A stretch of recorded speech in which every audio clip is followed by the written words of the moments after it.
We live in a complicated world, and I believe we, the people, have the right to know what's happening in our towns, cities, and states.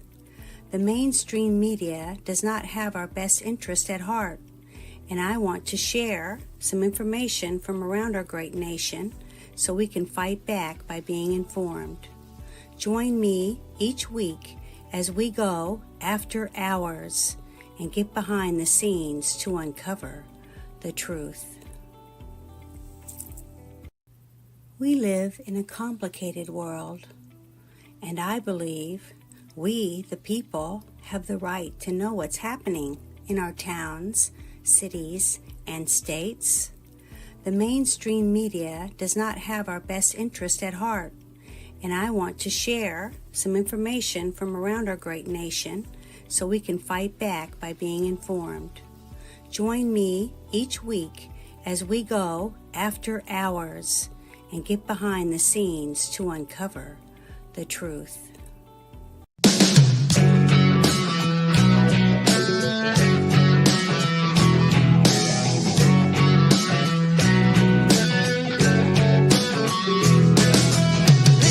Is Janet from another planet?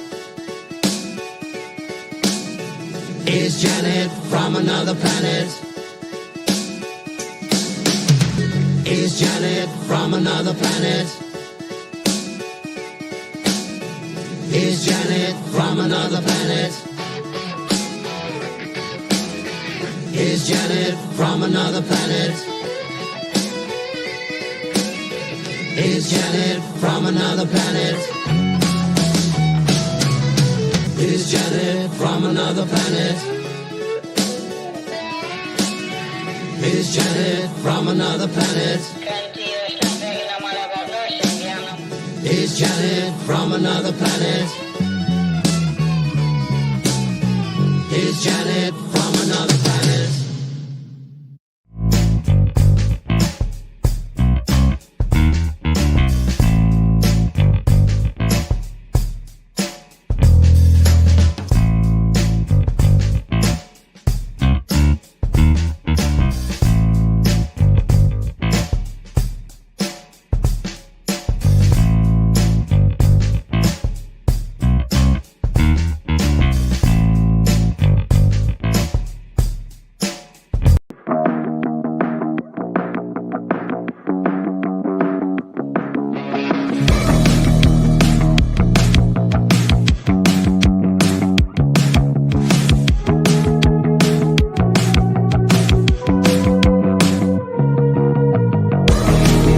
Today's digital landscape with the spread of false information can lead to dangerous outcomes. It's crucial for everyone to think critically and verify sources and reflect on the impact of what they share. Let's promote responsible communication to ensure that truth prevails and actions remain rooted in reality.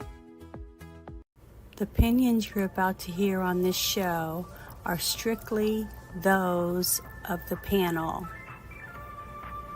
The following program is rated TV MA LSV. It contains strong language, sexual situations, and violence. It is intended only for mature audiences.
I started to think back, or what do I wish I would have had someone saying to me? What kind of support do I wish I would have had?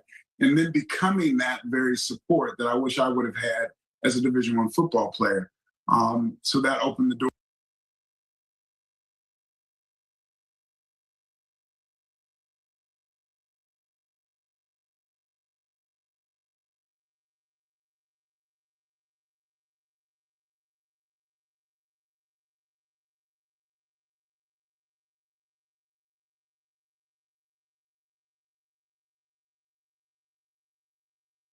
I was really lost because I didn't know what direction to go in. And my mom was the one that basically instilled in me. She was like, well, you've always loved talking and you love sports. You've always loved sports. And that's kind of what led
My audio's out. Darn it. Sorry.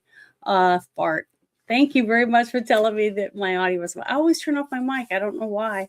And then I forget to turn it back on. But thank you so much. I really appreciate it. But I wanted to share this because this is really interesting and eye-opening. So here we go. You were going to have schools, universities, and colleges are going to say, you want to come to this college, buddy? You're going to get vaccinated. Lady, you're going to get vaccinated. Yeah. Big corporations like Amazon and Facebook and all of those others are going to say, you want to work for us, you get vaccinated. And it's been proven that when you make it difficult for people in their lives, they lose their ideological bullshit and they get vaccinated. Thank you. Are all objections to COVID vaccinations ideological bullshit, Dr. Fauci? No, they're not. And Thank that's you. not what I was referring to. Well, that's exactly what you meant when you said making it hard for people to live without getting a vaccination. You affected people's ability to work travel, be educated, to actually flourish in American society, to self-determine, as we're all given God-given rights. Shame on you. You were going to have schools.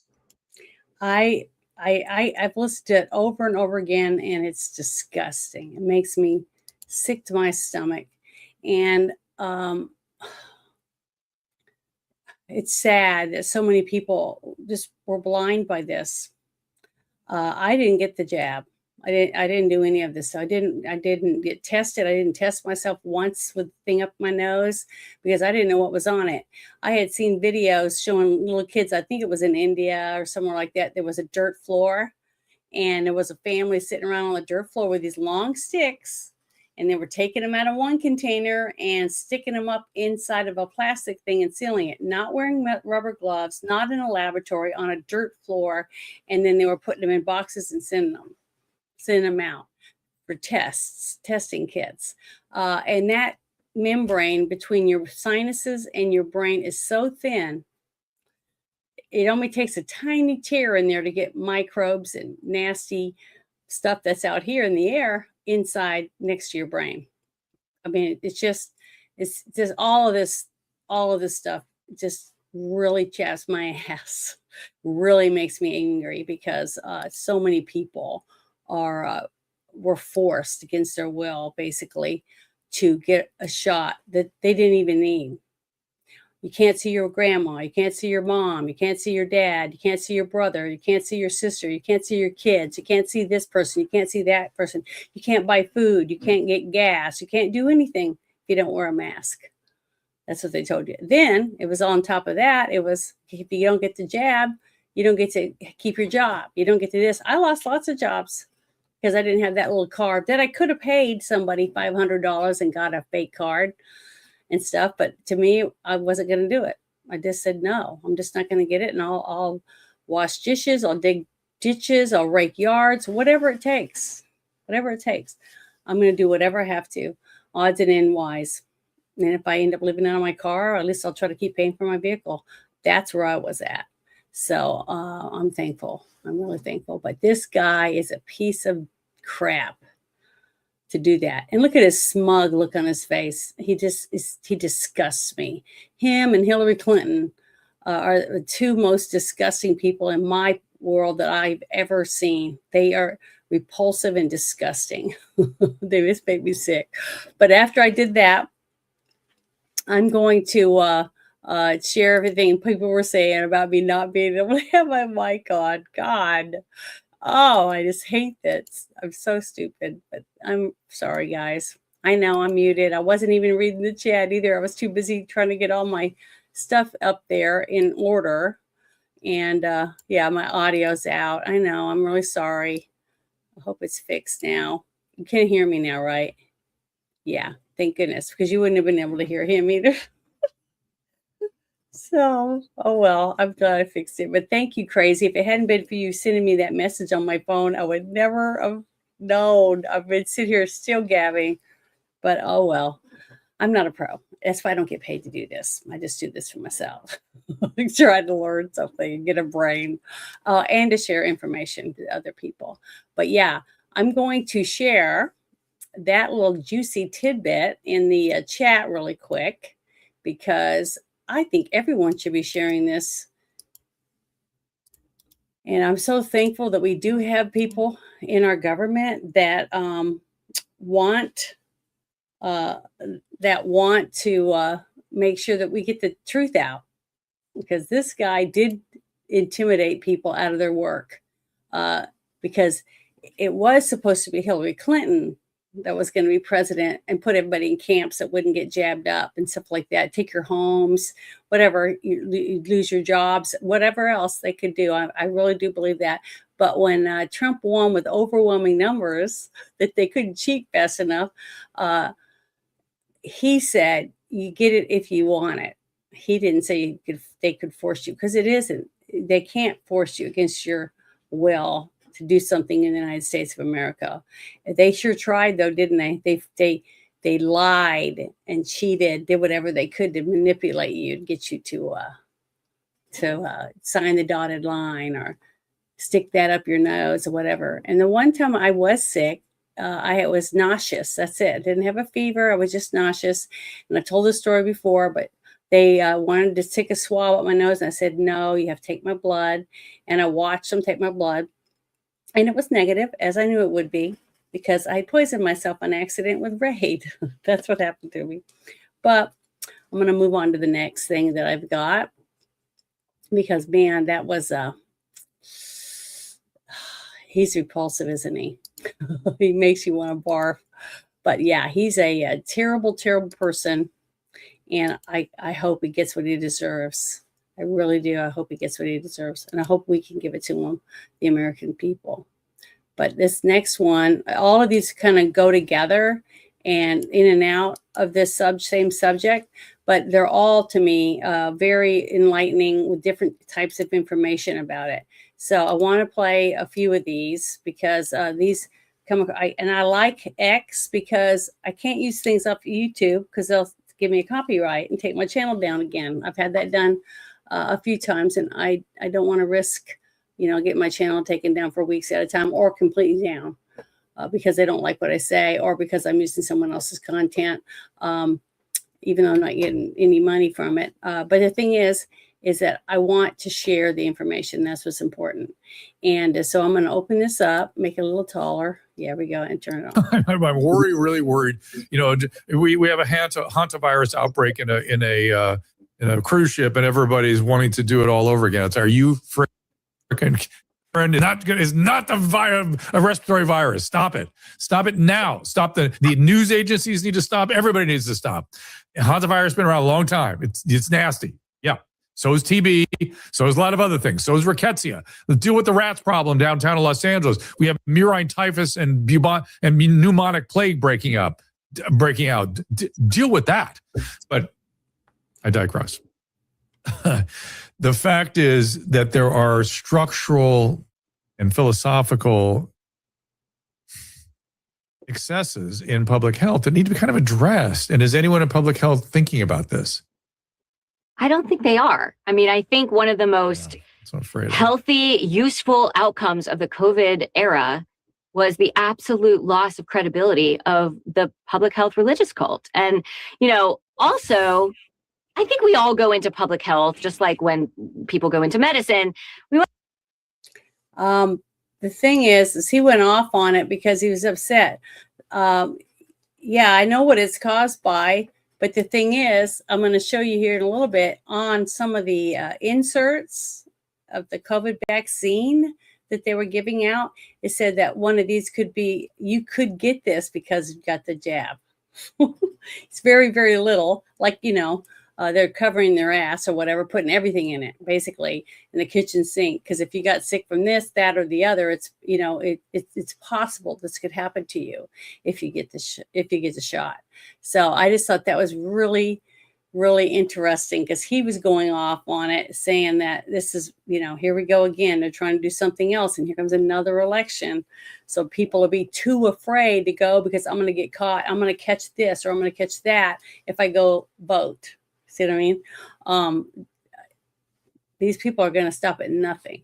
These people are going to stop at nothing. Anything they can try to do, they're going to try to do it. So be ready, because who knows what is right around the corner, because these people are not going to stop no matter what. They are not going to quit. So I'm going to stop that one. But yeah, I got some other things like that I'm going to show you from the insert. I thought it was very, very interesting, some of this stuff. But I'm so lucky because I have a few people that do post this stuff in my shit show chat. Well, this is it right here. It says the hantavirus is listed in Pfizer's 38-page document. Page 33 is one of the 1,233 side effects from the virus when you get the vaccine for it. And I'm going to click on this now to make sure you can see it because I have to go back. Yeah, okay. Right here, if you go all the way down on page 4 of this one, it says hantavirus right here. These are all could be side effects of your vaccination. You know, it doesn't say right away or anything. It just says that you could possibly get these things. Look at this herpes. Tons of stuff in here. If they handed this out to everybody to let you read before you got the shot, how many of you think anybody would have gotten it? Very few people. But I just wanted to share that because there's a couple of these, and I've seen 4 or 5 different people sharing that different stuff about that whole thing. Yeah, I know. I think you're right about that. I've been hearing lots and lots and lots of people talking about this. And I don't know. I'm really suspicious, but I used to donate blood every month. Okay. But then I started donating white platelets, because my platelet count was really, really high. And I said it was really healthy and I could help hemophiliacs with it, which is harder for them to get, is white blood cells. So I used to do that. And I have gotten almost 4 gallons of blood I've given, over the years since I was in high school when I was old enough to start giving blood. But the thing is, I don't do it anymore. The only time I'll give blood is if one of my friends or my loved ones are in the hospital and I need to go donate blood right then. I'll go because I'm going to watch what they do. But honestly, I just don't trust any of these people anymore to donate my blood to them. It would have to be someone I know and go there for them, because I won't go to a Red Cross or any of these people anymore because I don't trust them. Do not trust them anymore. Pretty bad, huh? But it's sad, and I'm sure I'm not the only one. I'm sure there's a lot of other people feel the exact same way as me about donating blood because of the fiasco that we've been through. We don't trust people anymore, and that's exactly what Fauci was saying. You make it to where there's topsy-turvy, they feel like they have nowhere else to go, and they'll comply. See. This was something I thought was interesting because many times I've talked about all the beagles that were in laboratories and that I was getting all these leaker videos before Trump, got reelected or anything. It was all about these laboratories that they were using to try to get the vaccine out and other things. All the beagles were dying, every single one of them. Like 4 different laboratories. One had 12, one had another amount like that, but every single one died after they got it.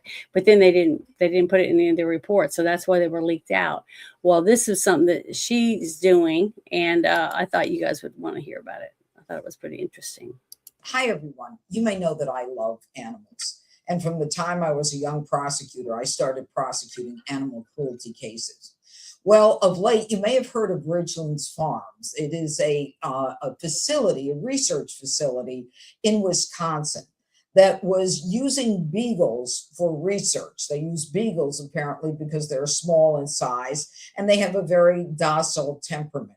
Well, it appears that a special prosecutor identified them as having violated standards in some of the eye procedures that I will not get into because it will make you sick, that it was conducting on beagles. As a result of that, Lori Simmons, Big Dog Ranch, and a lot of significant people got involved to rescue these beagles. So far, there are 1,500 beagles that are being rescued as a result of a deal where literally the dog rescuers have to pay for the beagles in order to get this research facility to give those dogs up. Now, the Ridgeland Farm will lose its license because they were selling the beagles to other facilities so they could do research on them. We really have to stay on top of these facilities that are really abusing animals under the title of doing research. These animals have no options. I mean, they're victims, complete victims. And what's happening to them is outrageous. And a special shout out to Lori Simmons and the Big Dog Ranch, which has done incredible work on behalf of abused animals. If it were not for Lori and people like her, this deal would never have been accomplished. God bless you, Lori, for everything that you do. I just shared the link for that. in the chat.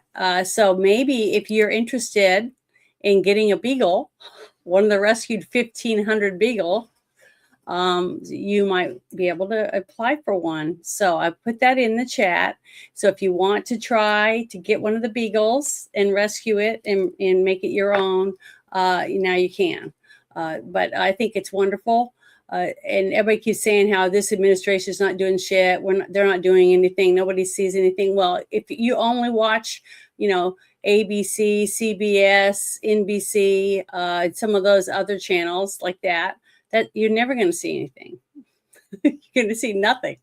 You're more likely to find out good stuff by being on X or Instagram or TikTok or Rumble or a few of these other channels or streaming devices than you will ever find out on the news. I hate to say that, but that's just the way it is today. People like me want to share information.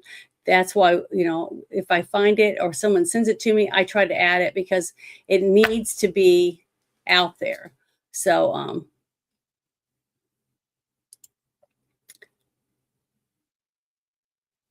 oh, isn't it? I know I got a rescue dog right now. Her owner passed away and all his relatives already had, some had 3 dogs. They couldn't take it. And it was a little white poodle-ish dog. So I have her. She's older. Her name's Angel, but she doesn't really like me that much still because she had a male owner. But I'm trying. I give her treats and take her to the groomers and let her in and out. She has her own bed and sleeps at the foot of my bed with me and things like that. But slowly, I think she'll come around.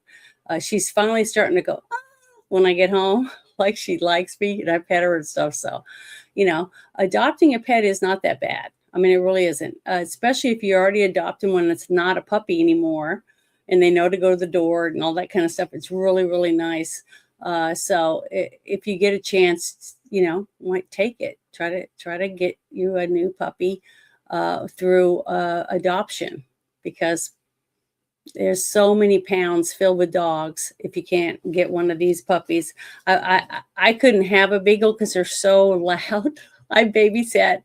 Almost every spring or maybe twice a year, I babysit 2 beagles and they are so loud. They bark constantly in the backyard. And it's not just a ruff, it's a forever, howling thing. But they're so cute and they're so sweet. Just like she said, their temperament is good. That's one reason why they're not as aggressive as other dogs could be that are getting poked in the eyes and in the legs and whatever with needles. So, yeah. Basically, what's really sad about this is I remember it wasn't this for the laboratories. It was these breeding farms where they'd have like all these female dogs all pregnant, and they're in like cages and giving birth. And then as soon as they wean them and get rid of them, they start trying to get them pregnant again. It's disgusting. It's a breeding farm. And then they sell the puppies online and mail them to you and stuff. I would never buy a puppy through the mail. I would go to their house. If I can't go to their house and get the dog, then I'm not going to purchase it and make it go through and see where they're at. You see how they're being bred. Because I sold puppies, but I had a male and a female Shih Tzus, and only once a year would I let her even have puppies, and only did that for 3 years because it's so hard on your body to keep having all those babies. So, try to be responsible with your pets, cats also, and get them spayed and neutered if you're not going to breed them so they're not making puppies or kittens that nobody wants. Because where I live in the rural areas, people dump animals out here all the time. Every Christmas, within 3 to 6 months after Christmas, there's kittens and dogs, young dogs running wild out here because the parents bought a cute little animal for their kids. And then when they don't want to clean up the poop or the pee or take care of it anymore, they just take it out in the middle of the country and dump it out, let it starve to death or get hit by vehicles. It's horrible. And nobody should be allowed to do that. They should have to check in every 3 months or something to the vet, showing they still have the dog and they're feeding it. And if they find that dog somewhere and someone reports it and calls it in, they'll be able to track it back to the person who bought it and kept taking it to the vet. You know what I mean? I just I don't know. There's got to be some way to fix that, because to me that's just horrible that people do that kind of stuff to poor little dogs that you wanted. You know what I mean? So let me share this. Oh, oh yeah. I know it's amazing how you can get. My mother always called them Heinz 57s. You know, the dog. You had no idea what was all in there because they're all out there in the wild. You know, because they either got dumped off or whatever, and they just breed with whatever. But what's really bad is if a dog that's too big breeds with a smaller female, she could die trying to have one of the pups and die from it, and then all of them die. You know, it's really sad. So that's one reason why you're supposed to pay attention to what you're doing when you're breeding animals, to make sure they're the right size or whatever. So I don't know. It's just really, really sad how some of this happens. But I'm going to stop sharing that one. And yeah, that was a good article, though. I was really happy when that came across my timeline. But so let's see, what was this other one right here? Yeah, I think this is it. All right. Here's another one that came across, all about COVID also. In the single most shocking testimony you're going to watch in the 21st century, COVID-19 was an act of biological warfare perpetrated on the human race. It was a financial heist. Nature was hijacked and science was hijacked. So I'm going to play this for you so you can listen. Here we go.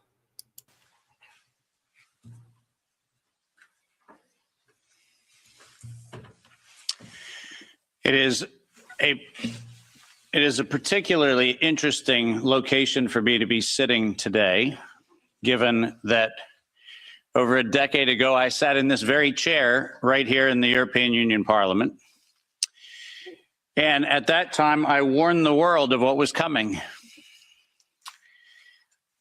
During that conversation that was hosted at the time by the Green and EFA and a number of the other parties of the European Union's various representations, we were having a conversation on whether Europe should adopt the United States policy of allowing for the patents on biologically derived materials. And at the time, I urged this body and I urged people around the world that the weaponization of nature against humanity had dire consequences.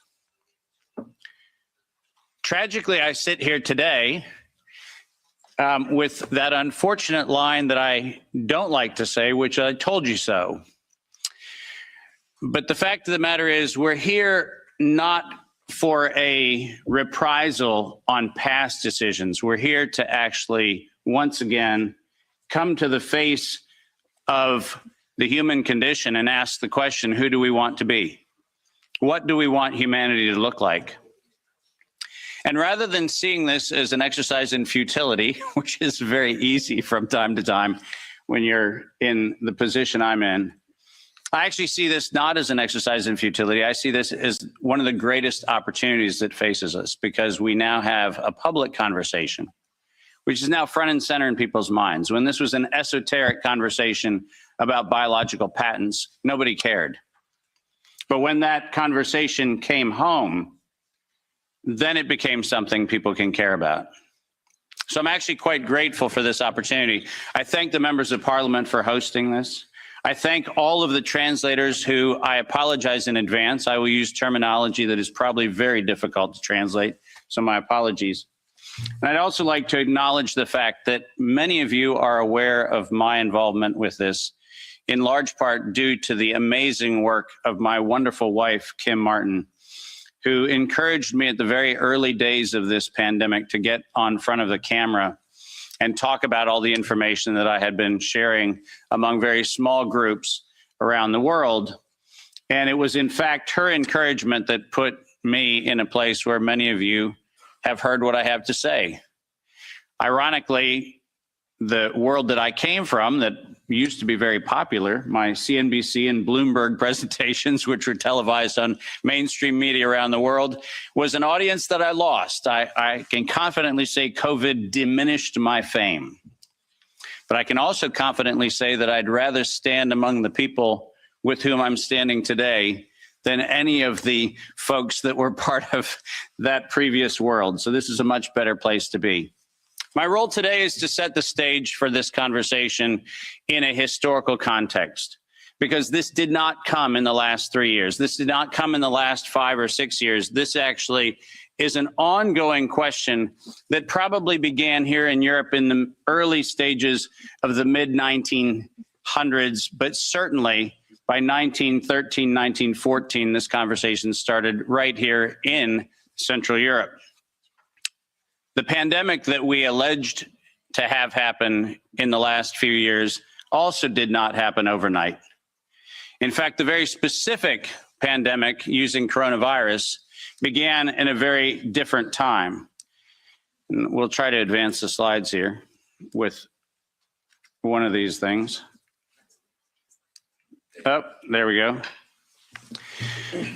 Most of you don't know that coronavirus as a model of a pathogen was isolated in 1965.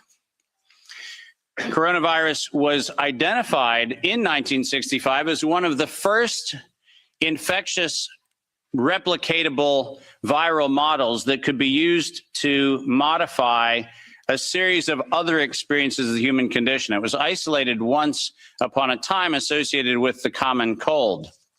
But what's particularly interesting about its isolation in 1965 was that it was immediately identified as a pathogen that could be used and modified for a whole host of reasons. And you heard me correctly, that was 1965. And by the way, these slides are public domain. You're welcome to look at every single reference. Every comment that I made is based on published material. So do make sure that you look at those references. But in 1966, the very first COV coronavirus model was used as a transatlantic biological experiment in human manipulation. And you heard the date. 1966. I hope you're getting the point of what I'm saying. This is not an overnight thing. This is actually something that's been long in the making. A year before I was born, we had the first transatlantic coronavirus data sharing experiment between the United States and the United Kingdom. And in 1967, the year I was born, we did the first human trials on inoculating people with modified coronavirus. Isn't that amazing? 56 years ago, the overnight success of a pathogen that's been 56 years in engineering. And I want that to chill with all of you. Where were we when we actually allowed, in violation of biological and chemical weapons treaties, where were we as a human civilization when we thought it was an acceptable thing to do to take a pathogen for the United States and infect the world with it? Where was that conversation? And what should have been that conversation in 1967? That conversation wasn't had. Ironically, the common cold was turned into a chimera in the 1970s. And in 1975, 1976, and 1977, we started figuring out how to modify coronavirus by putting it into different animals, pigs and dogs. And not surprisingly, by the time we got to 1990, we found out that coronavirus as an infectious agent was an industrial problem for two primary industries, the industries of dogs and pigs. Dog breeders and pigs found that coronavirus created gastrointestinal problems, and that became the basis for Pfizer's first spike protein vaccine patent filed, are you ready for this, in 1990. Did you hear what I just said? 1990. Operation Warp Speed? I'm sorry. Where's the warp and the speed? Pfizer, 1990, the very first spike protein vaccine for coronavirus. Isn't that fascinating? Isn't it fascinating that we were told that, well, the spike protein is a new thing. We just found out that that's the problem. No. As a matter of fact, we didn't just find out it was not just now the problem. We found that out in 1990 and filed the first patents on vaccines in 1990 for the spike protein of coronavirus. And who would have thought? Pfizer. Clearly, the innocent organization that does nothing but promote human health. Clearly, Pfizer, the organization that has not bought the votes in this chamber and in every chamber of every government around the world. Not that Pfizer. Certainly, they wouldn't have had anything to do with this. But oh, yes, they did. And in 1990, they found out that there was a problem with vaccines. They didn't work. You know why they didn't work? It turns out that coronavirus is a very malleable model. It transforms and it changes and it mutates over time. As a matter of fact, every publication on vaccines for coronavirus from 1990 until 2018, every single publication concluded that coronavirus escapes the vaccine impulse, because it modifies and mutates too quickly for vaccines to be effective. And since 1990 to 2018, that is the published science, ladies and gentlemen. That's following the science. Following the science is their own indictment of their own programs that said it doesn't work. And there are thousands of publications to that effect, not a few hundred, and not paid for by pharmaceutical companies. These are publications that are independent scientific research that shows unequivocally, including efforts of the chimera modifications made by Ralph Baric in the University of North Carolina, Chapel Hill. All of them show vaccines do not work on coronavirus. That's the science. And that science has never been disputed. But then we had an interesting development in 2002. And this date is most important because in 2002, the University of North Carolina, Chapel Hill patented, and I quote, an infectious replication defective clone of coronavirus. Listen to those words, infectious replication defective. What does that phrase actually mean? For those of you not familiar with language, let me unpack it for you. Infectious replication defective means a weapon. It means something meant to target an individual, but not have collateral damage to other individuals. That's what infectious replication defective means. And that patent was filed in 2002 on work funded by NIAID's Anthony Fauci from 1999 to 2002.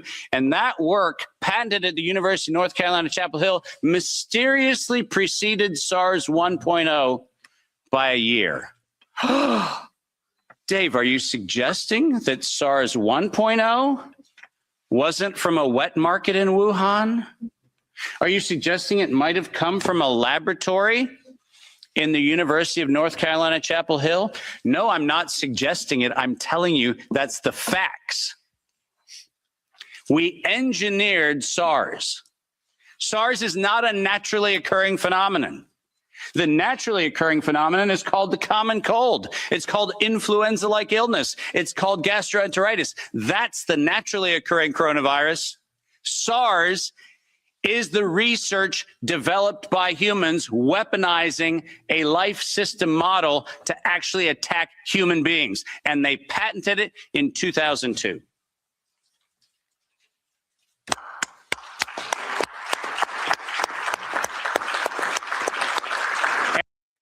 So I'm going to push pause for a second. Many people towards the very, very beginning of the vaccine, when so many people were starting to have all these problems after they got the jab. Remember all the videos that were coming out, people passing out, falling down. Some people had seizures, just tons of stuff. People were dying of heart attacks, just multiple things. And now people are getting cancers and all different kinds of stuff. And the numbers are going up. And I heard a lot of people calling it a biological weapon. And I remember right when Russia went into Ukraine, and they went strategically to like 6 or 7 places. And people were telling me, people from Russia that I talked to said they were going to biolabs. I wonder why. So then we had to send money to Ukraine so they could fight off Russia because Russia's the bad guy. Remember when Hillary was trying to frame Trump that he was Russia being colluded, and that he had a PP dossier and all this stuff that was paid for by the Clintons, all that's coming out. All of this stuff hooks together. All these people are made billions of dollars off of all the vaccines and all the boosters. And then they were all given stuff saying they couldn't be held accountable for anybody dying and all this different stuff. It's all of this is just so much corruption. It's just shocking to me that this guy is speaking exactly what most of us knew already. That it was definitely a bioweapon, and that some of it had some of the different variations of it had AIDS virus in it, things like that. People were getting AIDS, some people were getting cancers, some people were getting heart problems, some people were having problems like with which you'd have with I don't remember what that's called. Damn it, my sister has it. Lupus. Lots of different things, different things like that. So it was like, depending on your genetic makeup, right? And getting this shot, it started altering things in your body and causing the worst of the worst to come out, that type of thing. So I don't know. To me, this is terrible. And I feel bad for every single person who ended up having to get this shot. I really do. That was brainwashed into it or forced into it, basically against their will. It's heartbreaking. But here we go. And in 2003, giant surprise, the CDC filed the patent on coronavirus isolated from humans in violation, once again, of biological and chemical weapons treaties and laws that we have in the United States. And I'm very, very precise on this. The United States likes to talk about its rights and everything else and the rule of law and all the nonsense that we like to talk about. But we don't ratify treaties about, defending humans. We conspicuously avoid that. We actually have a great track record of advocating for human rights and then denying them when it comes to actually being part of the international community, which is a slightly problematic thing. But let's get something very clear. When the CDC in April of 2003 filed the patent on SARS coronavirus isolated from humans, what did they do? They downloaded a sequence from China and filed a patent on it in the United States. Any of you familiar with biological and chemical weapons treaties knows that's a violation. That's a crime. That's not an innocent oops. That's a crime. And the United States Patent Office went as far as to reject that patent application on 2 occasions until the CDC decided to bribe the Patent Office to override the patent examiner to ultimately issue the patent in 2007 on SARS coronavirus. But let's not let that get away from us, because it turns out that the RT-PCR, which was the test that we allegedly were going to use to identify the risks associated with coronavirus, was actually identified as a bioterrorism threat by me in the European Union sponsored events in 2002 and 2003, 20 years ago. That happened here in Brussels and across Europe. In 2005, this particular pathogen was specifically labeled as a bioterrorism and bioweapon platform technology. Described as such. That's not my terminology that I'm applying to it. It was actually described as a bioweapons platform technology in 2005. And from 2005 onwards, it was actually a biowarfare enabling agent, its official classification from 2005 forward. I don't know if that sounds like public health to you. Does it? No. Biological warfare enabling technology. That feels like not public health. That feels like not medicine. That feels like a weapon designed to take out humanity. That's what it feels like. And it feels like that because that's exactly what it is. Mm-hmm. We have been lured into believing that EcoHealth Alliance and DARPA and all of these organizations are what we should be pointing to. But we've been specifically requested to ignore the facts. that over $10 billion have been funneled through black operations through the check of Anthony Fauci and a side-by-side ledger where NIAID has a balance sheet and next to it is a biodefense balance sheet equivalent dollar for dollar matching that no one in the media talks about. And it's been going on since 2005. Our gain of function moratorium, the moratorium that was supposed to freeze any efforts to do gain of function research. Conveniently, in the fall of 2014, the University of North Carolina, Chapel Hill received a letter from NIAID saying that while the gain of function moratorium on coronavirus in vivo should be suspended, because their grants had already been funded, they received an exemption. Did you hear what I just said? A biological weapons lab facility at the University of North Carolina, Chapel Hill, received an exemption from the gain of function moratorium so that by 2016, we could publish the journal article that said SARS coronavirus is poised for human emergence in 2016. And what, you might ask, Dave, was the coronavirus poised for human emergence? It was WIV1, Wuhan Institute of Virology Virus 1.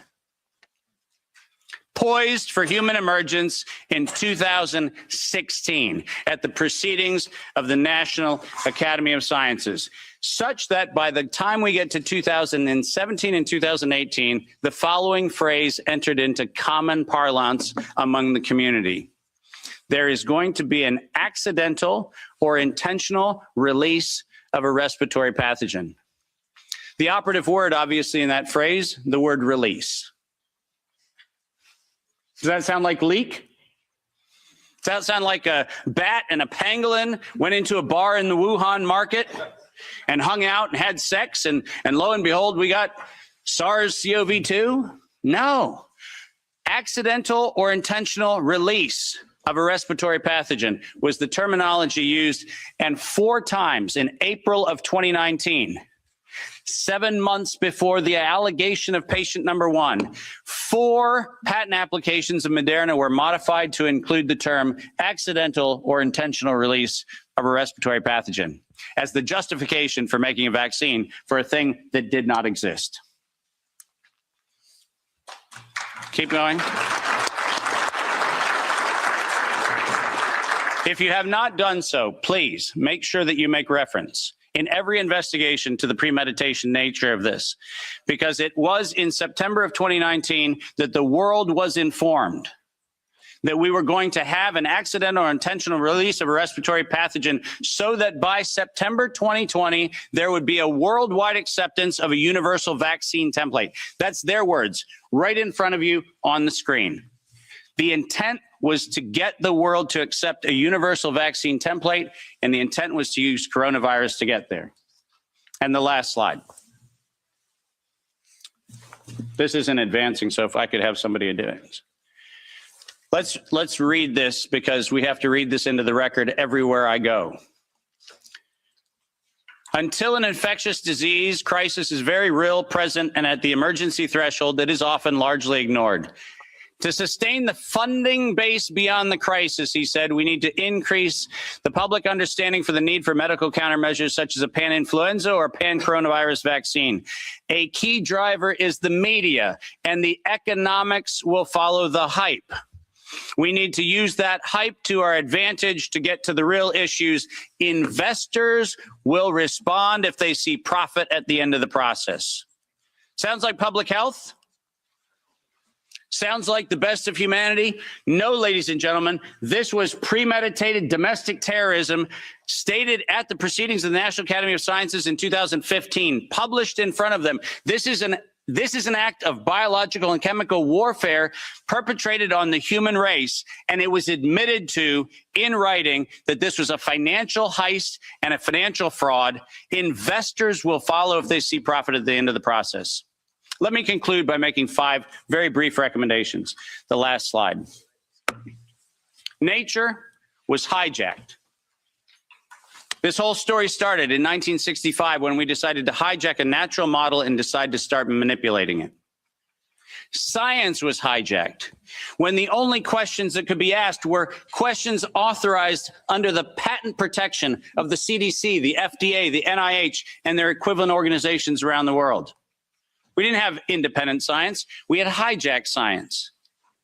And unfortunately, there was no moral oversight in violation of all of the codes that we stand for. There was no independent, financially disinterested, independent review board ever impaneled around coronavirus, not once. Not once. Not since 1965. We do not have a single independent IRB ever impaneled around coronavirus. So morality was suspended for medical countermeasures. And ultimately, humanity was lost because we decided to allow it to happen. Our job today is to say, no more gain-of-function research, period. No more weaponization of nature, period. And most importantly, no more corporate patronage of science for their own self-interest unless they assume 100% product liability for every injury and every death that they maintain. Thank you very much. Wonderful. That is so informative. I think everyone should have to watch this video. Explains everything step by step, where it came from, and what they did with it. As plain as day. Even someone like me that doesn't know that much at all about science when it comes to testing, shots, any of that stuff. And I've seen this guy for many, many, many years talking about this different stuff. And it's a shame that so many people were so greedy and wanted millions and billions of dollars more than they wanted to see people not die from a man-made virus, basically manipulated virus. And it's sad to see this, but I think everyone should watch this. Everyone should watch this and make their decision. And he's right. I don't think we should be able to make anything like that in any country, not just in America, in any country in the world. They shouldn't be allowed to do that. And but I thought that was really, really, really important to share that with you guys. So it's not easy to take, is it? When you sit down and you listen to it. But the thing is, that is powerful. I put it in the chat. I'm going to bring it up here. See, I posted it just like this, and I had to break it up in small pieces because wouldn't let me put the whole thing out at one time. But this bottom one right here, see this right here? U.S. funded by the U.S. taxpayers. This whole thing is the real_Rob_in. And it has everything you just saw was on this link right here. So if you can copy that link and go there, then you can get it and share it with whoever you want, and share it as much as you can. See, just like he said at the beginning, he said, please share this so people can see it, because we need people to see it. But I'm going to share this next thing because this is another one. Where is it? Hold on.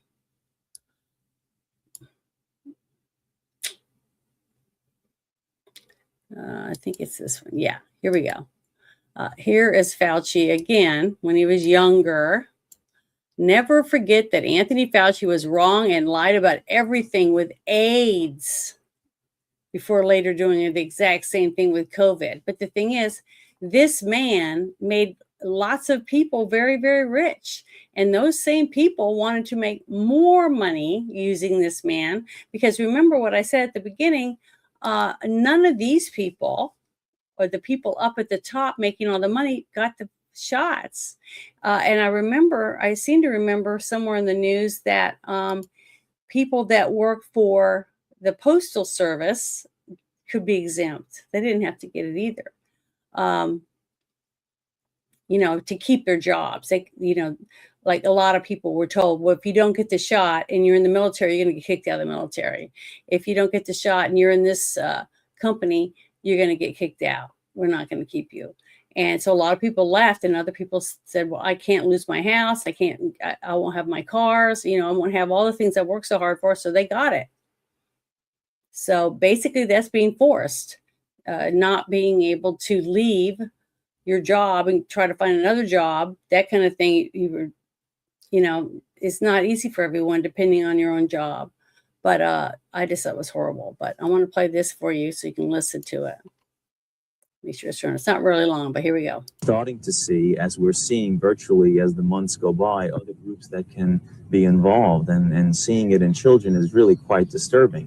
When you say other close contact, give me some examples. Well, for example, if the close contact of a child is a household contact, perhaps there will be a certain number of cases of individual who are just living with and in close contact with someone with AIDS or at risk of AIDS, who does not necessarily have to have intimate sexual contact or share a needle, but just the ordinary close contact that one sees in normal interpersonal. Starting to see. See, he was lying about, if you are a parent, let's say you're a parent and you had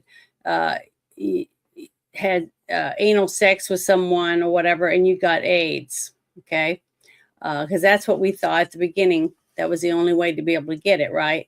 And he said that wasn't true, basically. That if you have a child living with you, let's say, or an elderly person that's living with you, and you hug them or you talk to them or touch them in different ways or whatever, feeding them, changing their clothes, those type of things, that maybe they would get AIDS. See, when everybody knew the only way you could get AIDS was by getting tainted blood, if you're a hemophiliac or whatever, or you share needles with another person, because, if you're doing drugs, you're probably going to share. And if you had sexual relations with somebody that had AIDS. And that was how you could really get it. But here you got Fauci saying, oh, you could probably give it to your kids or your, other loved ones in your house if they stayed with you. Stuff like that. So the guy is just a liar. He's just a huge liar, and he makes lots of money for lying to everyone because he didn't have to tell the truth, and no one's forced him to tell the truth. So it's just disgusting to me. He's disgusting. The fact that he just lies and lies and lies and gets away with it.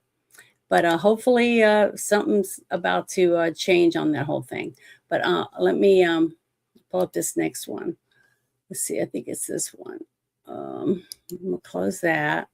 So I'm not going to share that one. It's just, I was just trying to back up the fact that he lied to everyone over and over again.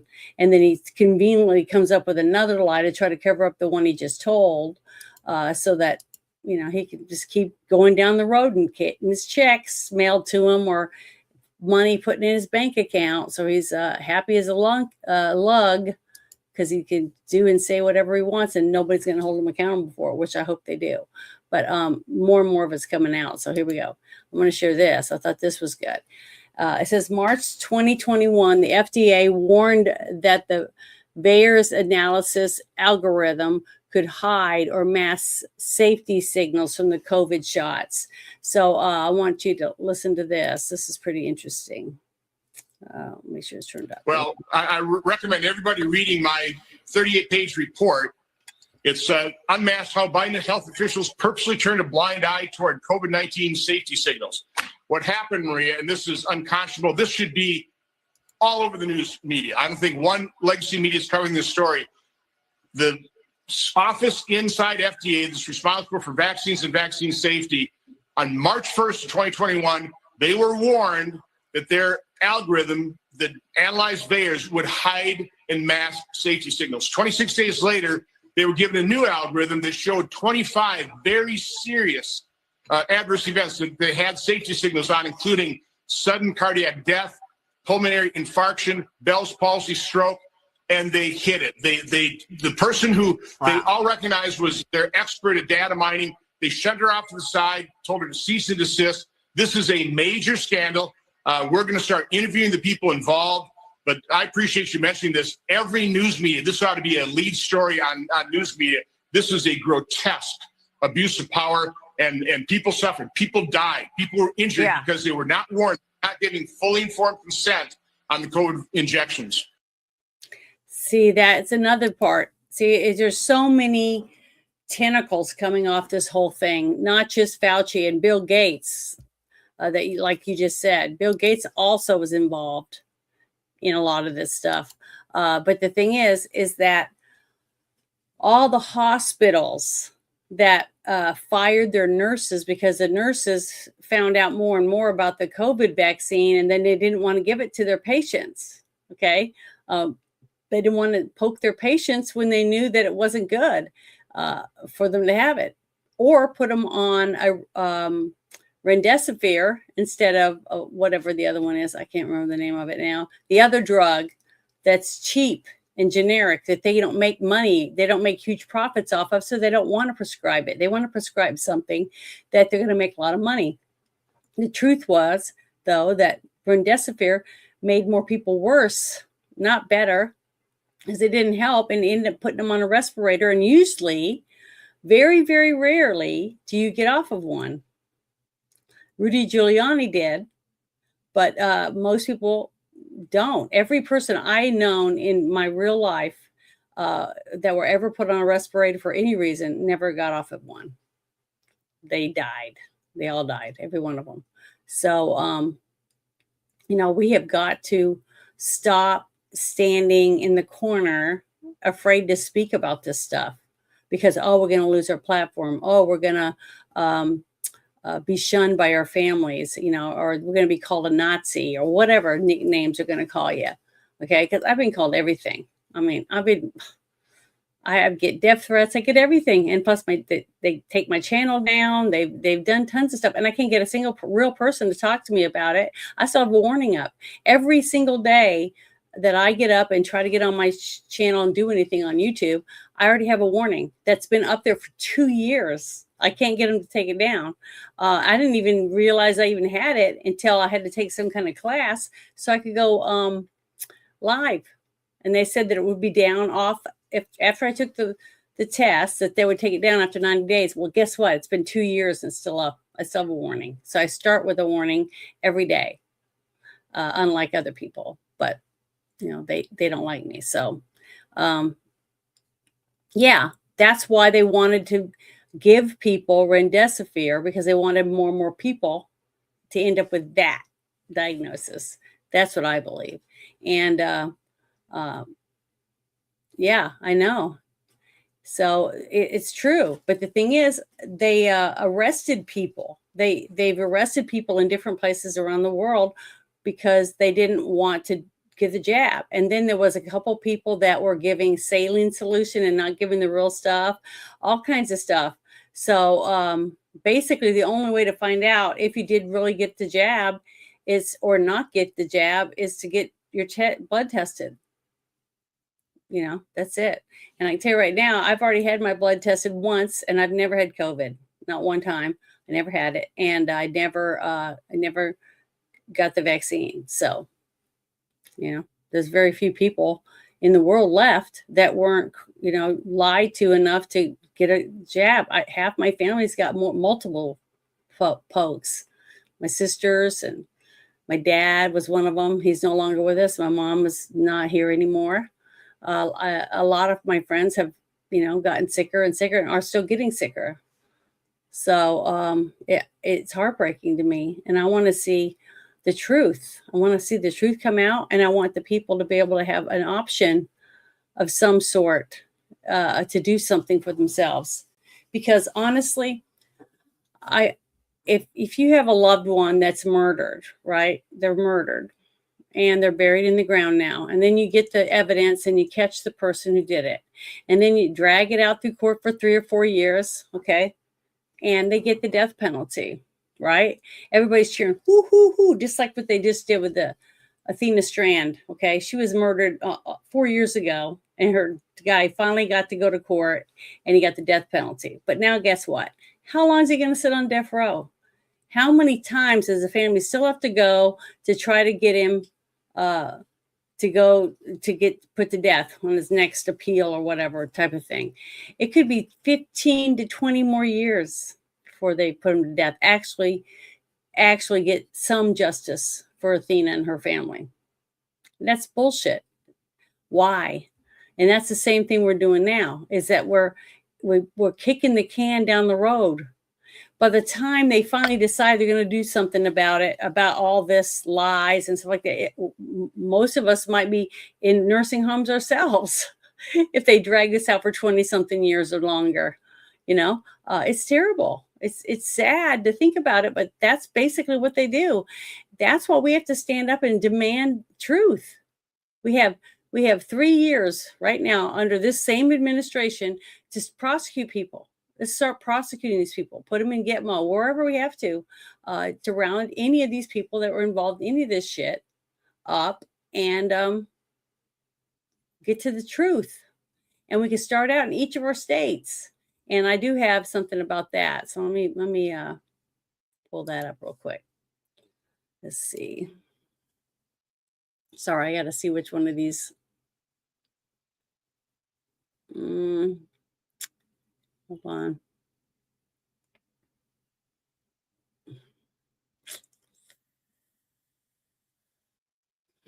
Sorry, I'm trying to read all these. I'm trying to find out which one it was. Maybe it's on my channel. Darn it. Yeah, I'm gonna have to I'll put on the next one and then I'll go try to find it on my channel. On my YouTube channel, I put on there about 3 states that are right now suing. So let me find it real quick and I'll open it. Here it is. Okay.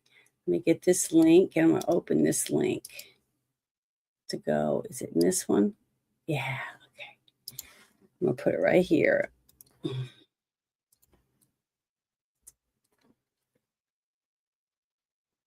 Okay. Now I'm going to go open this one. I think it's this one. Hold on. Really hard. Okay. This was the one I was going to show you. All right. 3 U.S. states have introduced legislation designating COVID-19 mRNA injection as biological weapons of mass destruction. Tennessee, Bill SB 1949, Arizona, Bill HB 2974, and Minnesota, Bill HF 3219. It says this is because the mRNA shots have killed, injured, and disabled more people than 100 plus Hiroshima nuclear attacks. So that's what I think is important that people know about this. But the thing is that it's a start. But that's how we take back the United States, one state at a time. Because we got to remember, each of our states have their own constitution. So each state might be slower than the other state. Some states might be really fast at being able to get things through their state constitution and through their, their process in their state and how it runs. Because every state's different. I mean, Texas, I thought was one of those ones with the swinging doors on their death sentence, but they're not. This whole thing, this trial I've been playing little by little and talking about on my channel is all about that little girl, that little 7-year-old that was picked up by the FedEx driver. But that was years ago. She was murdered years ago, and it took this long just to get him to plead so they could go to court. And a court wasn't even for whether he was guilty or innocent. It was pick whether or not he was going to get the death penalty or just life in prison. Okay. And it took forever. And now that he's been given the death penalty, it'll be another 15, probably to 20 years before he's finally even put to death. So it's all this red tape is just drags everything out forever and ever and ever. And it costs so much money. And if you were having to fight it, let's say the parents, every single time he tried to appeal or did anything and they had to fight it, would get a lawyer and do all this stuff, they would have nothing. And that's the saddest truth, is the victims end up with nothing, and the people that are attacking others are the ones that end up rolling in the hay. It's like they got so much money, they don't know what to do with it. And it's disgusting that these people keep getting away with it. But I just wanted you to see that the whole thing about the 3 states. So I'm going to share. I'm going to get that real quick, and I'm going to share it in the chat. And this is the link right here. I'm putting in there right now. This is the link that talks about the states, the 3 states that are, and I have it posted on my post area of my YouTube channel, where you can go down and look at it and get the information off of there too. I thought I had it already up here, but for some reason I didn't. I don't have it. But let me stop this. And then I'm going to close that one. Okay, let me see which one I want is going to open now.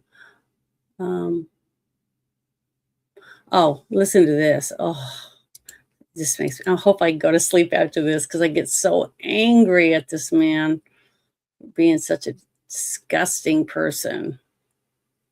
I think it's this one. So let me open this and see if I'm right or not. Yes, this is it. Okay, pause it. All right. We'll pause this. It says, Dr. Fauci says he's still deeply disappointed in Americans for not taking his vaccines when he demanded them to. He is such a narcissistic pig. But here we go. That's another whole problem in society. Is if the vaccine was accepted by society, we didn't have an anti-vax problem. We would have had a much, much more effective distribution of vaccine in this country. You're absolutely right. I mean, if everybody universally accepted that this was a safe and effective vaccine, we were trying to get 72% of the population vaccinated, and we never really got there. Whereas other countries had 85, 90% of their people vaccinated. So I think it depends on the country. That's different than the inequity that you have globally, which is, I think, more of a problem, that we had people getting their second and third booster before people in the developing world were getting their first shot. That's it. That's just unconscionable. Just listen to that disgusting pig. I mean, to me, he's a pig. He's talking about his vaccine like he's God, okay? And that how good it is and how it was going to save so many people, and how he's sad that so many people are anti-vaxxers. We're not anti-vaxxers. Almost every person's had vaccines for different reasons. But the fact that we didn't want his vaccine because we didn't trust it, he thinks we're idiots. You know, they talk down their nose to us. But the fact that it wasn't any good in the first place, why do they have to have all the booster shots? What are the booster shots even doing? Every person I know that's gotten the shots and the boosters, they look, twice their age now, and they're sick. They got something wrong with them.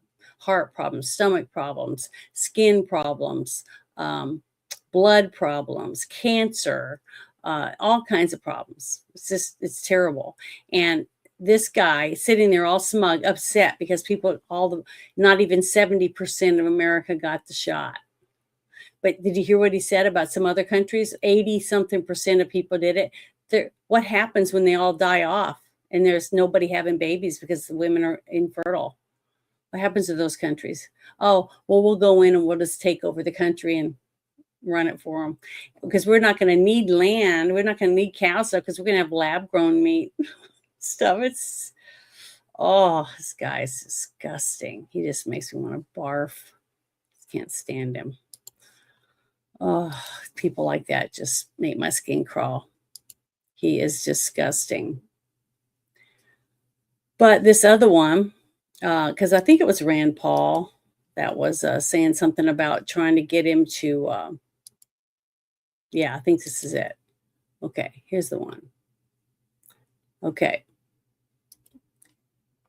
Senator Rand Paul calls for the indictment of evil Dr. Fauci immediately. Millions died, trillions were spent. Fauci walked away with book deals and fawning media coverage instead of handcuffs. The evidence is overwhelming and justice has been delayed long enough. And that's what Senator Rand Paul was saying. And I just wanted to share that real quick because, yeah, it's disgusting. He's disgusting.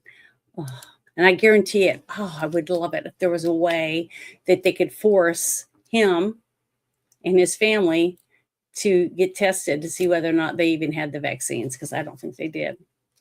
I mean, honestly, he knows what he's talking about. He's been doing this all this time, in these laboratories and stuff. There's no way he gave it to himself or gave it to any of his family, because, they're smart. We're going to need these smart geniuses in the future when I'm not around anymore. So you can't get this. You can't have this spike protein in your body. And remember, last week I shared a video of the new vaccine for dogs and cats for flu and rabies, which means they shed all over you. When they cough, the little spike proteins come out and get on you, and they shed the virus on you. See, cells. So I won't be getting that one. It's on my show from last week in the chat. And I try to do the replay so that when you go back, you can see the chat that's next to it, so that you can definitely not give that to your dog.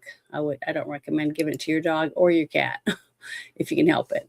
But here is something else. I've played this young man a couple of times because he's been trying to get people to, take better care of themselves and to find out more about your own health and what you can do for yourself. It says, we now have clear evidence that the COVID shots have crippled the reproductive capacity of humanity. In animal models, they destroyed over 60% of women's non-renewable egg supply. Because remember, all young girl babies, when you're born with all the eggs you're ever going to have in your body, and until you'll start shedding one egg a month once you hit puberty, once everything's in there, so that a baby can grow in your uterus, one egg at a time. Usually, that's sometimes twins or whatever. But once you get older and you stop shedding eggs, you start running out of them, because as each month one matures enough to pass through the fallopian tubes and go into your uterus and attach to the lining of your uterus to have a baby, right? Well, once you get older, you stop making the eggs or producing your eggs, and then you go through menopause. Okay, that's the normal cycle of a woman. Okay, that's what her ovaries are for. Her ovaries make estrogen to help the body produce the egg, bring it to the full age, and then put it into the womb for it to be fertilized, so she can have a baby and carry it in her womb for 9 months. And for 9 months, her body knows not to produce any eggs. So that's why women go through menopause at different times, because if you go 9 months, you're not shedding. That's 9 eggs that you haven't shed that year, that you're going to keep on until the next year, and then they'll start maturing again. So the more kids you have, the more eggs you're going to have later in life. So that's basically how it works, because you're born with all the eggs you're ever going to have. So we don't know how many eggs you have. But that's sad. It says in human data, in equals 1.3 million, vaccinated women have 33% fewer successful pregnancies than the unvaccinated. So your body's having a hard time producing a healthy egg, because there's a lot of factors that you could have a miscarriage because, let's say, 2 sperm hit an egg at one time, okay? And one of the sperms was bad or something. It could be different things that cause the egg to the body to reject the egg because there's something wrong with it. Okay, just like a mother rat will give birth to her babies and she'll have a baby that has no legs and things like that, and she'll eat it. Okay, because she senses something's wrong with it, even though she's not a human, she can't tell us what's wrong. She knows something's wrong, so she gets it out of her litter and gets rid of it by eating it or taking it out of the cage and getting rid of it, because she's not going to waste milk feeding one that she doesn't feel is going to survive. Same thing with baby birds. I'll push it out of the nest, things like that. That's a natural way of doing it. Well, your body, you don't do that because it's in your uterus. So what happens is you miscarry because something is wrong, chromosomal areas or whatever. Lots of different things can cause it. But it's sad because now it's saying that it says that 37% of placentas from vaccinated mothers contain lethal spike proteins. So what's really hard for me is the fact to know that in my being, I feel like they knew exactly what they were doing. They knew that when they did these things to us, to the people all around the world, not just the United States, all around the world, by doing this was going to reduce the population of the planet. And that's why I know Bill Gates was involved, because he's done nothing but say that kind of stuff since I've been a kid. That's all I've ever heard him say, that we need to reduce the population of the earth because we're ruining the world. We're killing it with carbon monoxide and blah, blah, just tons of stuff that were lies and scaring people into thinking that that's what was going to happen. So I'm sorry if I'm ranting or whatever, but it's just sad to me that we are in a position where we're having to fight for our lives, basically, against people that were in our own governments, not just the United States either. I'm talking about Africa and all other countries, India, Europe, all these other countries did the same thing to their people. Somehow the very, very top people in these countries, including the United States, were able to talk to each other and talk them into why we need to do this, for some reason, which is really scary. So, hello. Thank you for stopping in. But yeah, I'm talking about a few things about the COVID stuff. And since I didn't want to bring it up tomorrow night on the Friday Night Shit Show, we'll stick with mostly what's going on with politics and stuff. And we had so much stuff that came out this last week about this, what we're speaking about. That's why I decided to do the whole show just on this stuff, because it's scary and sad.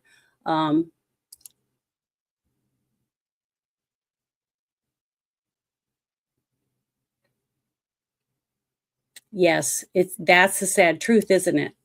If you each day you get this and this and this and you read it, and then tomorrow you get a couple more things and you read it, and then you bookmark it and you put it aside and keep them, right? And like I have in my bookmarks on X and in my shit show chat, I have tons and tons of these links, right? So if I wanted to, I could go all the way back to when I first started doing it, back before the vaccines even came out, when people were passing away in nursing homes and stuff, and they were trying to do something. They were saying they were trying to do something new, but what they did was they released something into the environment, made people sick, and now they had to have a cure for it. You know what I'm saying? But it's just like anything. If they're going to make money from this, because this is the medicine for whatever ails you, right? Okay, they have this medicine and I know it works, but nobody's sick. So we're not making any money. It's just sitting on the shelf. It's wasting, getting dusty. That's what they're looking at. So let's make people sick. Let's get people sick enough to where we can pull out this vaccine and spike it up, make it do more than what it needs to do, so we can control how many babies are being born. But what's scary is that people talked about it before, about how we were slave owners. Okay, I wasn't. My family wasn't, because my family was American Indian. We didn't own slaves, as far as I know of anyone in my background, as far back as I could go, 6 generations, 7 generations. But the thing is, it's basically the same thing, Because when you bring someone over the border, let's say a couple young teenage girls and maybe a teenage boy, and you tell them that you're going to have to work for me to work off what you owe me for bringing you here. So you make them into sexual, prostitutes so that you can make money off of them. And then you also make them clean, you make them cook, you make them work in yards, you make them do whatever, and you keep, they're slaves basically. So it's slave trade is what you're doing.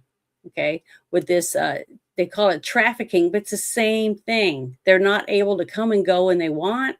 They're not able to make any decisions for themselves. That's a slave. There's no other word for that. But where's the uproar for most of these people that were saying they want reparations? Why aren't they griping about all the human trafficking? I don't know. To me, it's so lopsided because people aren't looking at the overall situation that we're in. They're just looking at the one part that they're in, and that's all they care about. It's like my Uber Eats is here. Leave me alone. I'm gonna eat. Just nothing. It's just terrible to me. I just see a bunch of selfish brats that want stuff right now, and they don't want to work for it though. Oh, why do I have to work? I got this piece of plastic. I'll just pay for it with this. Okay, when I could have drove down the street and bought a Happy Meal for $10, brought it home, but instead they wanted Uber Eats. So now that same Happy Meal costs $30. So it's just dumb. All of this stuff is stupid. That's why they're getting away with so much, because there's too many people like that don't want to do anything about this that we're talking about. Oh, well, I don't want kids anyways. Whatever they make excuses for the people that are made them slaves, basically. So I don't know. I'm not going to be anybody's slave. I'm not going to do anything that people tell me I have to do. And I didn't. I didn't get the jab. I didn't stick those things up my nose. I didn't wear a mask. I didn't do a lot of things, and I lost a lot of work. But, oh well, we each had to make our own sacrifices. And I have my family bringing me test kits every week, saying you need to be tested. I'm like, I'm not sick. I don't have a fever. I wash my hands. I wipe off the doorknobs. I clean my house. So I don't know. But some people you just can't help some people, I guess. Let me stop that. Let me turn that one off. Let's see. I think I got a couple more. I'm trying to find the right ones. Okay, here's one. I'm going to try to do this one. Let me open it.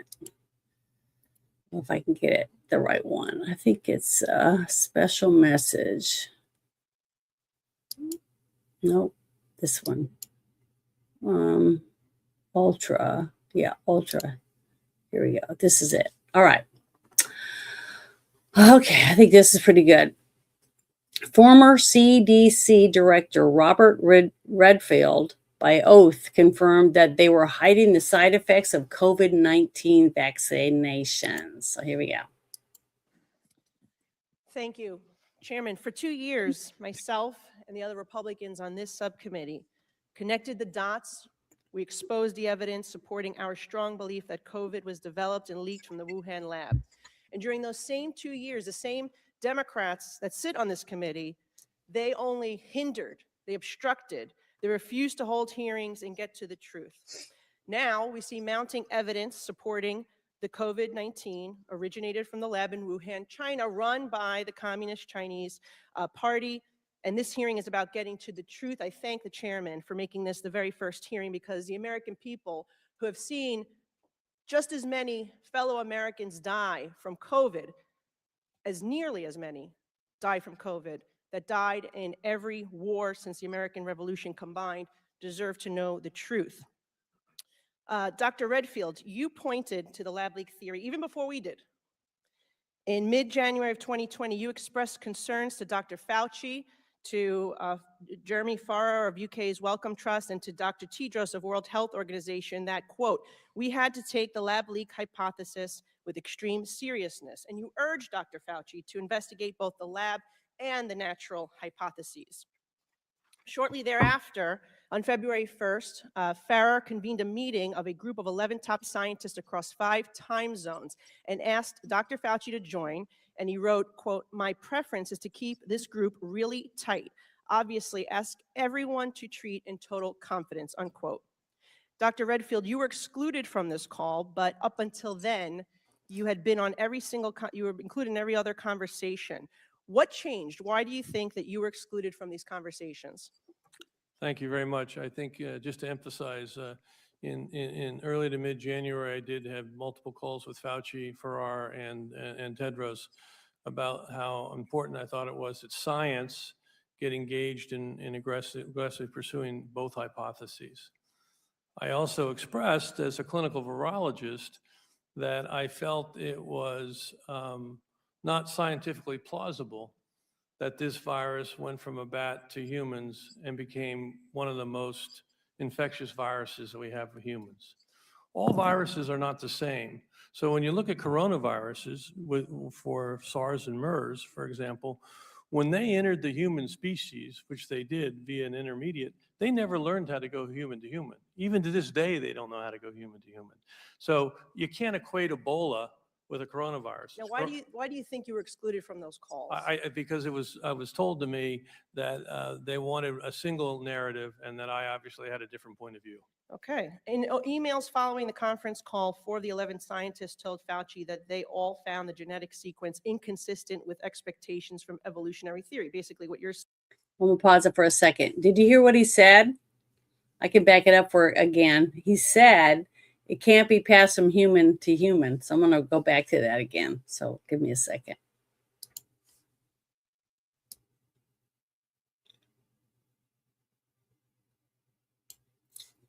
Listen to You were this. excluded from those calls.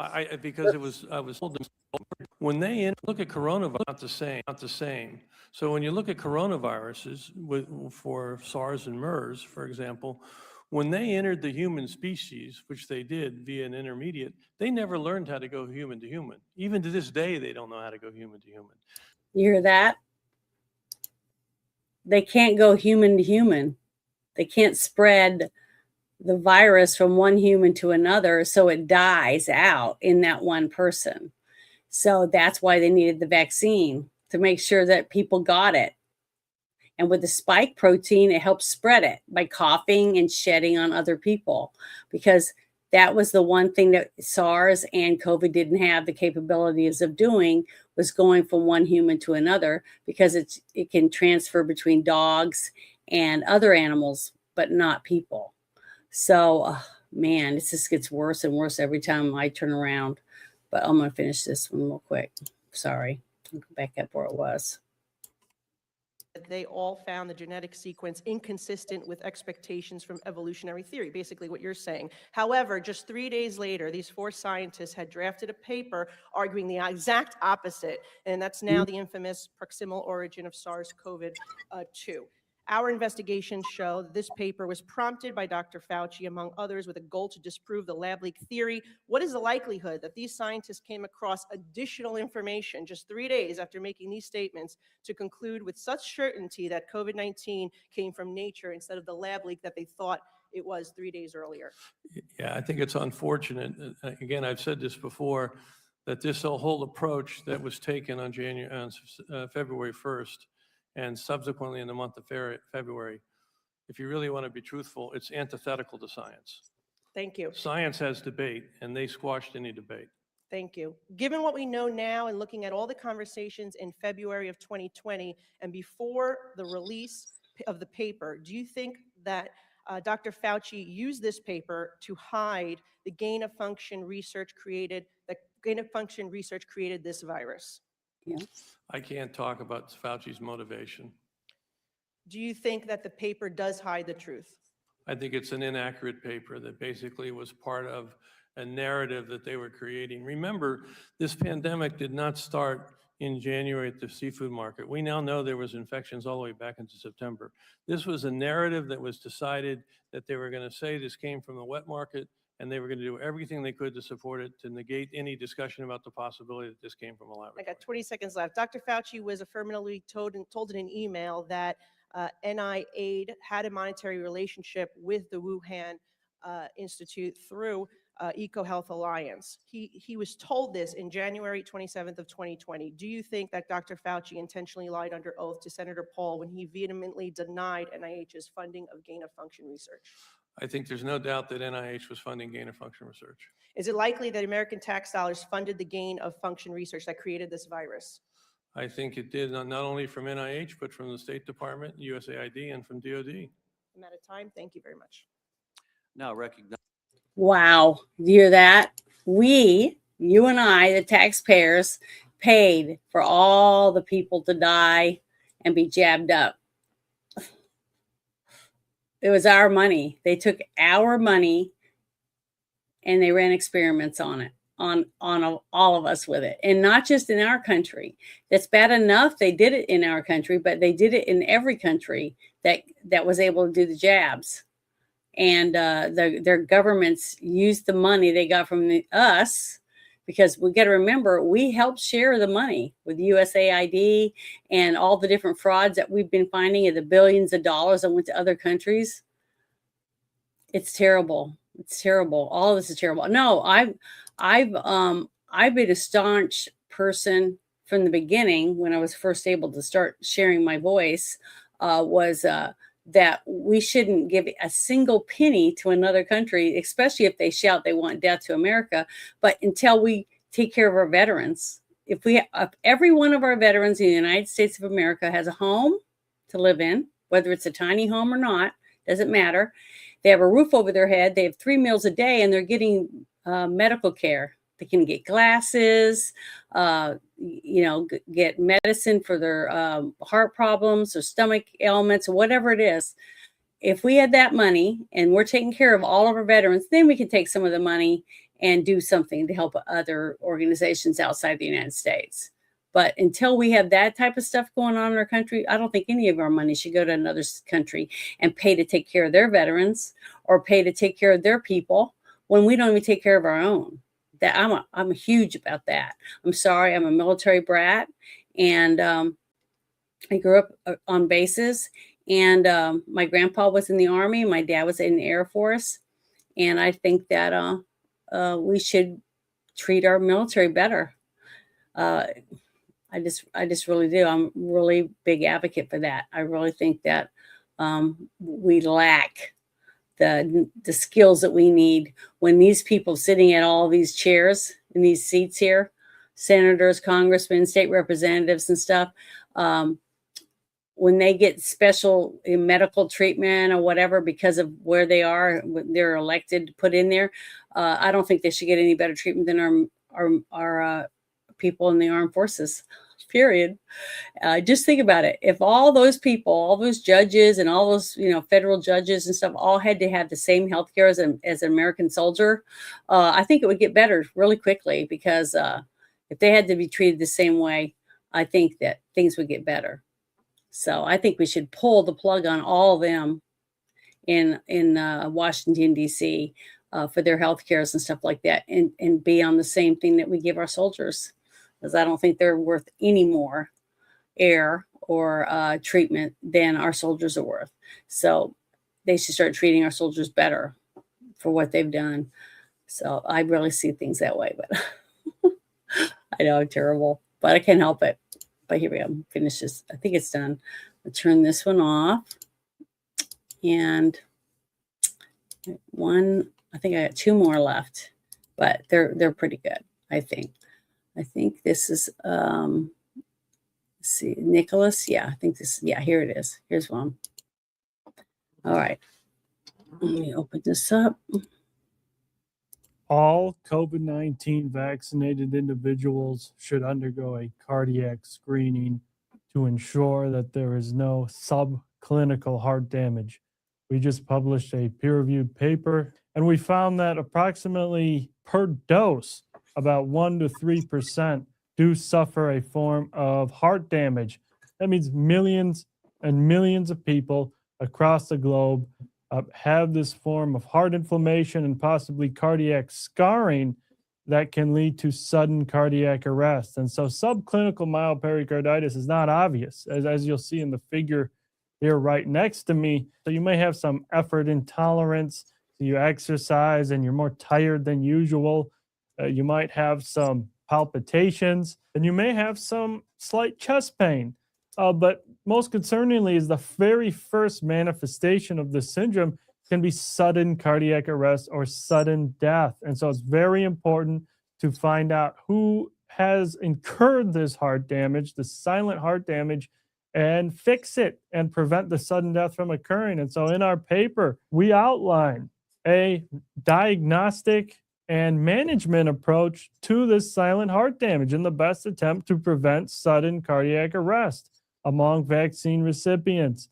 And so this includes many things. It includes imaging first to detect if there's any scarring or inflammation in the heart, MRIs, ECGs, as well as serial biomarker testing. So looking for BNP, troponin elevations. Is it improving over time? And if there is a detection of the subclinical myocarditis, then it's recommended to abstain from physical activity until these markers normalize. Yeah, he's right. I'm going to get that real quick and share that in the chat. Hold on, I got to get it real quick.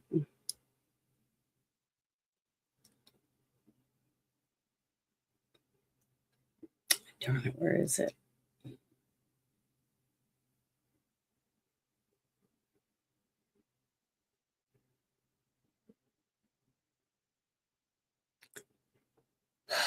I got it out of order, so I'm trying to go through here and find them.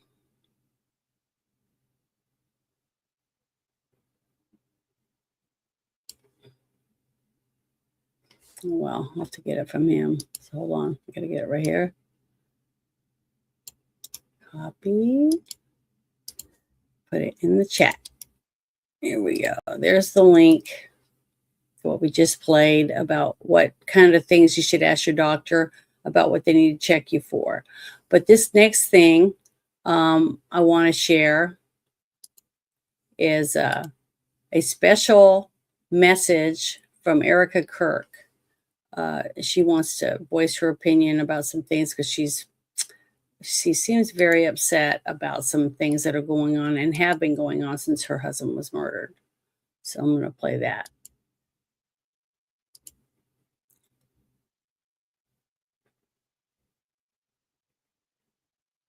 So let me fast forward it to that.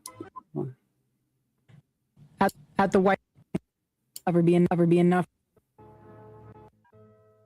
Disagree, go to the front of the line. You guys know how it works. You disagree, you can go to the line. We'll have a great conversation here. Who are you? My name is Charlie Kirk, and I love America. Why are you here? Because I love talking with people I disagree with. What have you done for your country? Started an organization that's now in 1,000+ campuses to save the greatest culture and country ever to exist. I love talking to people I disagree with. When people stop talking, that's when you get violence. That's when civil war happens. It seems to me that nothing will ever be enough for the evil in this world. Our country has become unrecognizable. These people have perverted the truth to the point that they motivated the murder of my husband. They have continuously tried to assassinate the president, and anyone who stands in their way is labeled hateful, racist, fascist, and every other trigger word that is grossly dishonest. We want the best for our country. They don't. This is why Charlie started Turning Point USA in the first place. He didn't trust the radicalized liberal teachers. And this past Saturday, it was a school teacher, of all people, a school teacher that attempted to change our history for the worst with bullets. And everyone is asking why I even went to the White House Correspondents' Dinner. And it was because many of the journalists in that room have attempted to dehumanize me.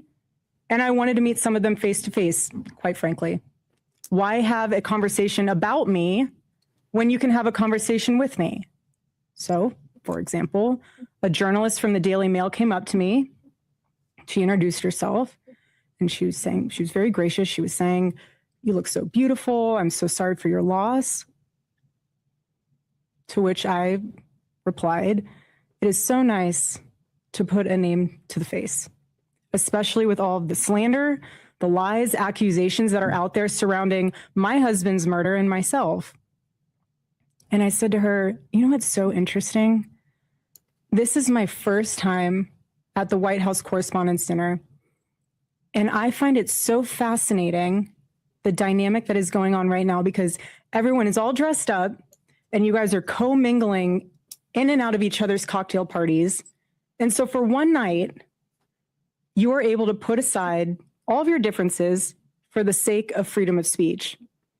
And then by Monday morning, things will go back to being an absolute bloodbath between all of you. To which she replied, literally, she said, I know, isn't it special, right? Isn't tonight so special? And following that conversation, it was time to take our seats, and we went into the big ballroom where the dinner was. And one of the first things I noticed when I walked into that room was quite literally the proximity of the opposing outlets to one another. So you have one table here that's Politico, and another table here that's Fox, and another table here that's WAPO, and you're all crammed together, elbow to elbow. And to make the night even more of a spectacle, every single 10-person table had 10 bottles of wine. And the president of the White House Correspondents Association, she did a great job of trying to make the evening have that feeling of Americana. You know, we were in a room celebrating freedom of speech despite our differences. And the U.S. Marine Band performed the national anthem so beautifully. And then shortly thereafter, gunshots rang out and total chaos ensued. And you guys have all seen what happened next because there are 1,000 videos of it. So let's discuss that fact for a second. If you were in that room, you had no way of knowing what the status of the shooter was, how many there were, or honestly, really anything. It was just utter chaos. And so during an active shooting, these journalists are using their phones to find moments to capture for clips. They were so concerned about getting a video in a room with an active shooter that they could have accidentally and quite literally filmed themselves being shot. Many of those people have become so desensitized that fight or flight became secondary to the opportunity of putting themselves into the story, which ironically breaks the #1 rule of journalism. And again, ironically enough, the shooter was a teacher. You have these people who are supposed to be teaching our children the future of this country, and he's so unhinged that he is able to teach children by day and then attempt to murder the president of the United States by night. And in his manifesto, he starts by contextualizing himself by saying, I am a citizen of the United States of America. And while we may have big problems with illegal immigration in this country, I have to tell you, we have an even bigger problem when it comes to the systemic indoctrination and radicalization of our own citizens. This is what got my husband killed. This is what has led to 3 legitimate attempts on President Trump's life. And I can speak firsthand to that unbearable toll that this must take on our First Lady. Mm-hmm. There has never been a president who has faced this many assassination attempts in Americans' entire history. And after each one, the reaction from the far left has been, at best, a shrug, and in some cases, a sick disappointment that the shooter was unsuccessful. We are all human beings. And if you can just pause and just take a minute and ask yourself, how would you feel if even just one person made cruel jokes about the attempted murder of your loved one? That is what Jimmy Kimmel did to the First Lady. He said that she had the glow of an expected widow. The glow of an expected widow. Just 48 hours before that nightmare almost became a reality. And this culture we're living in absorbs disagreement as a form of personal betrayal. It turns having an opposing viewpoint into a moral crime worthy of punishment. And here's what I've realized through all of this, truly, Having lived through quite literal hell these past 7 months, if you strip someone of their humanity long enough, you will arrive at the chilling conclusion that they don't deserve to exist at all. Every morning I wake up to a new headline lying about me. I have comedians dressing up in whiteface. I have people saying I'm not fit to be CEO, and I have Candace Owens claiming I murdered my husband. And the list goes on and on and on.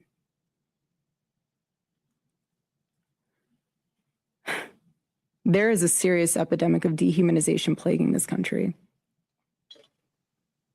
The most unthinkable tragedies have now become commonplace in our daily headlines, and yet the media finds a way to conveniently explain away violence. This is what we're up against. This is what we're up against.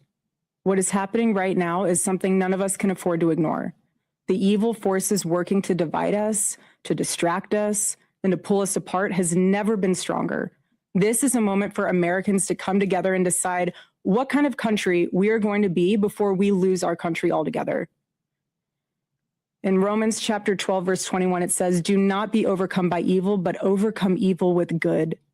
And this is why my husband created Turning Point USA, so we could have civil discourse and debate and open dialogue, because when we stop talking to each other, bad things happen.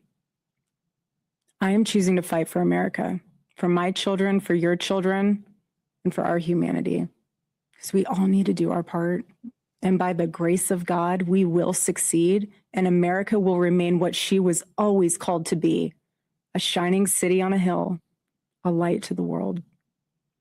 So let me give you a perfect example of how it's done. My husband did it best and left us the blueprint on how to have uncomfortable conversations with those who disagree. Buckle up, everybody. Here we go. So my stance today is on immigration. I think that immigration contributes a lot to America. So my parents did come here legally, and they right now are in the process again, and it takes a long time. No, they came here legally, like they came with their visa, and now they're renewing it, and it's a different process right now. But so I'm really religious. I'm Catholic. My parents grew me up that way. And in Matthew 2:13-15, it talks about how Jesus had to flee Bethlehem, sorry. He had to flee because someone was going to die, and they were looking to kill him, and he had to flee his own country and leave everything behind because an angel spoke to Mary and Joseph that they should leave. So a lot of people do that. That's why they immigrate to the United States. A lot of people have to leave everything behind because not everyone just wants to pack up all their things and leave. Right now, I personally would hate if I had to sell my car, my house, leave my parents, leave my friends, and leave everyone. So I just want to know what your stance is on that, just because in the Bible it talks about that. Right. So first of all, Jesus actually didn't emigrate. He stayed within the confines of the Roman Empire because Egypt was actually under Roman jurisdiction. That's a separate point. But there are plenty of verses that says you should welcome the stranger. And so I will grant you that. I guess the first point I would have to ask is, should immigration always benefit the home country? I think so, yes. And that is one thing that I looked into. So there are immigrants right now working here, correct? And they get some of their paycheck cut off, right, because of Social Security and all those benefits. But they don't get those benefits because they're illegal. So do you immigrants. mean legal or illegal immigrants? That distinction is very important. Illegal. They don't get those benefits. Right. So And let's just be clear. If they have a Social Security number, how'd they get that? the right way. They stole it. You don't get a Social Security number as an illegal, period. It does not happen. They stole it. Okay. So that's an act of theft. And So they stole an American Social Security number to be able to work here, which drives down wages, which drives down opportunity costs. But even beyond that, we just have to look at their action. They were not invited to come to this country. They broke in line, they cut in line, and we should not reward line cutters or border jumpers. We should reward people like your parents that actually came here legally to this country. Well, that's what I want to end it with, because he and his wife tried to do what they could while they were together on this planet. He's no longer here, so she has to do what she can on her own and with her family, his family. I'm sure they have they spent a lot of time together since she and he had 2 little children. And I hope that they, visit, his parents visit and stuff too, because I think children need grandparents and parents. So I just wanted to end with that, because I think it's important that we don't give up, that we don't quit, that we keep fighting to get the truth out and to make our country better for the future generations that we know are hopefully going to be still coming. You know what I mean?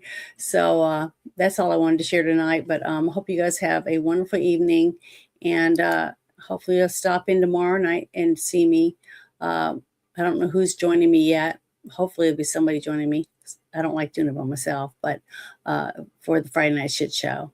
But you guys have a wonderful evening. Boys and girls all over the world are being abused and tortured. The worst moments of these children's lives, they're being videotaped and they're being shared with other offenders all over the world. Many people would refer to this as CSAM, child sexual abuse material. They are suffering and they don't think that anyone is coming to help them. But we can. We can build that army and we can go get them. Come be a part of this team that is trying to push back this evil.